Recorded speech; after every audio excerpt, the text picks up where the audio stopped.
नमस्कार दोस्तों, आज हम बात करने वाले हैं एक ऐसे इशू पर जो हजारों लोगों को दिक्कत में डाल सकता है, fake tax deduction claims. IT department ने क्रैकडाउन शुरू कर दिया है और अगर आपने भी अपनी आईटीआर में गलत क्लेम किया है तो हो जाइए सावधान। चलिए पूरी कहानी समझते हैं सिंपल लैंग्वेज में। क्या है ये फेक डिडक्शंस का मामला? आजकल सैलरीड लोग, चाहे वो एमएनसी में काम करते हो या पीएसयू में गवर्नमेंट एम्प्लॉय हो, अपनी आईटीआर में अगर आपने गलत डिडक्शन क्लेम कर रखा है, जैसे कि फेक रेंट रिसिप्ट, आपने रेंट की रिसिप्ट नकली बनवा ली एचआरए को क्लेम करने के लिए, आपने ट्यूशन फी या एलआईसी की जो बोगस रिसिप्ट है वो बनवा ली, यानी कि फेक, जो आपने बनवाते हो ना चोरी चकारी टैक्स की चोरी करने के लिए फेक बनवा रखी है, या डोनेशन अमाउंट आपने दिखा दिया कि हमने डोनेट किया है इतना इतना रुपया, उसका ना कोई आपके पास रिसिप्ट है ना कोई प्रूफ है, सिर्फ आपने फर्जी डिडक्शन क्लेम कर ली है अपनी आईटीआर फाइल करते टाइम। आपने होम लोन का इंटरेस्ट की डिडक्शन ले लिया है लेकिन आपके पास प्रॉपर्टी की ओनरशिप है ही नहीं। जब आपके पास प्रॉपर्टी की ओनरशिप नहीं है तो आप इंटरेस्ट की डिडक्शन कैसे ले सकते हो? तो अब जो आईटी डिपार्टमेंट है उसने एआई टूल्स को यूज़ करते हुए मिसमैच पकड़ना शुरू कर दिया है।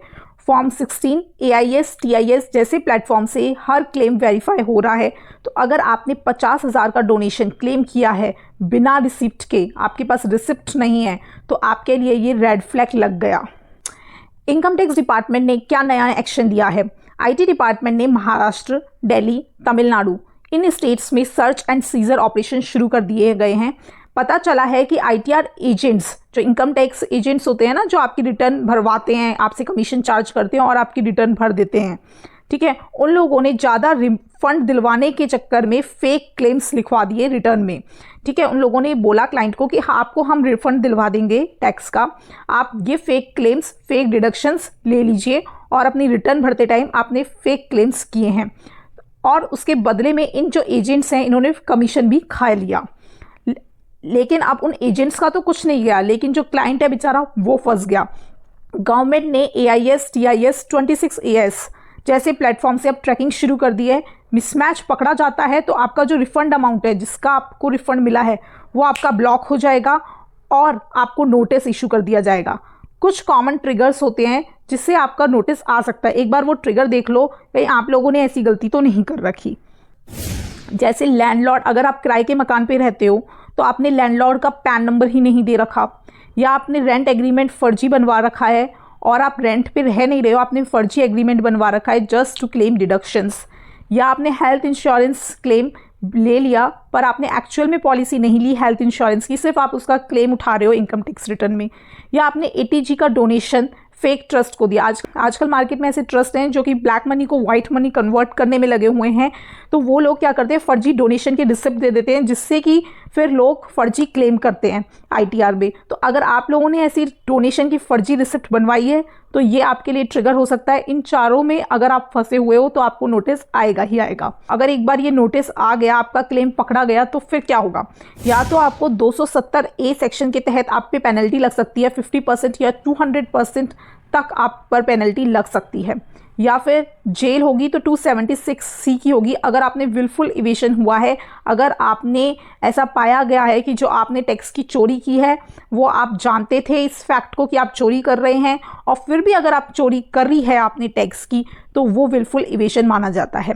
या फिर आपका जो रिफंड का अमाउंट है वो रिवर्स हो सकता है, या आपके ऊपर रीअसेसमेंट हो सकता है, यानी कि आपकी 10 साल तक की, पिछली 10 साल तक की जो आईटीआर हैं, जो भी आपने सबमिशन किए गए हैं, उनको दोबारा से चेक किया जाएगा, वेरीफाई किया जाएगा हर एक चीज़ को, हर एक डिटेल को। अब सवाल आता है कि हम सेफ फाइलिंग कैसे करें? अगर हम खुद आईटीआर भर रहे हैं तो हम हमारी आईटीआर को सेफ तरीके से कैसे फाइल करें? तो सबसे पहले आपको हमेशा जो भी आप डिडक्शन क्लेम कर रहे हैं, एग्जेम्पशन क्लेम कर रहे हैं, वो जिस भी रिसिप्ट के तहत कर रहे हैं ना, उसका ओरिजिनल प्रूफ रखें अपने पास। पैन डिटेल्स को करेक्ट डालें, चाहे आप लैंडलॉर्ड की पैन डिटेल्स डाल रहे हैं या डोनी की पैन डिटेल्स डाल रहे हैं तो उनको आप करेक्ट डालें। एआईएस या टीआईएस से मैच करके रिटर्न भरना जो आ जाता है, आप पोर्टल पे सर्च करोगे तो आपको एआईएस और टीआईएस दोनों मिल जाएगा। वो ड्यूरिंग द ईयर का डाउनलोड करो, उससे मैच करके अपनी आईटीआर सबमिट करना। एजेंट के चक्कर में मत पड़ना, क्योंकि ये आपके से जो ज़्यादा रिफंड कराने का प्रॉमिस करते हैं ना कि हम आपको ज़्यादा रिफंड दिलवा देंगे, तो उसके चक्कर में ये आपके जो आईटीआर भरेंगे उसमें फेक डिडक्शंस डाल देंगे। तो इनके चक्कर में बिल्कुल मत आना। ट्रेसेस या AIS पोर्टल से ही अपनी रिटर्न को वेरीफाई करके फिर रिटर्न सबमिट करना। एक भी फेक डॉक्यूमेंट डाल दिया, अपनी इनकम टैक्स रिटर्न भरते टाइम अपने डिटेल्स में सबमिट कर दिया, तो आपको ईयर्स तक स्क्रूटनी में डाल सकता है वो एक फेक डॉक्यूमेंट। करें अगर आपने ऑलरेडी गलत क्लेम फाइल कर दिया है तो कोई बात नहीं, डरने की बात नहीं है। आप क्या करो, अपनी रिवाइज रिटर्न फाइल कर दो। सेक्शन 139(5) के अंदर आप अपनी रिवाइज रिटर्न उस ईयर की दोबारा फाइल कर सकते हो। आप जितनी जल्दी अपनी चीज़ को एक्सेप्ट कर लोगे, अपनी गलती को सुधार लोगे ना, उतना ही पेनल्टी आप पर कम लगेगी। और हाँ, इनकम टैक्स ने बताया है कि 40,000 टैक्स पेयर्स ने पिछले 4 महीने में 1045 करोड़ के गलत क्लेम्स वापस लिए हैं। मतलब अब डर फैल गया है इनकम टैक्स डिपार्टमेंट का टैक्स पेयर्स में। तो दोस्तों, अगर आप भी ITR भरने जा रहे हैं या ऑलरेडी भर चुके हैं तो एक बार सब कुछ दोबारा से चेक कर लेना। फेक डिडक्शन के चक्कर में पड़ने से आपकी जॉब, इमेज और फ्यूचर सब खतरे में आ सकता है। अगर आपको वीडियो इन्फॉर्मेटिव लगा हो तो लाइक, शेयर और सब्सक्राइब जरूर करें और कमेंट में लिखकर बताएं क्या आपको भी किसी एजेंट ने गलत क्लेम करने के लिए बोला है। मैं मिलती हूँ आपसे अगले वीडियो में, तब तक के लिए सही फाइलिंग करें, सेफ फाइलिंग करें।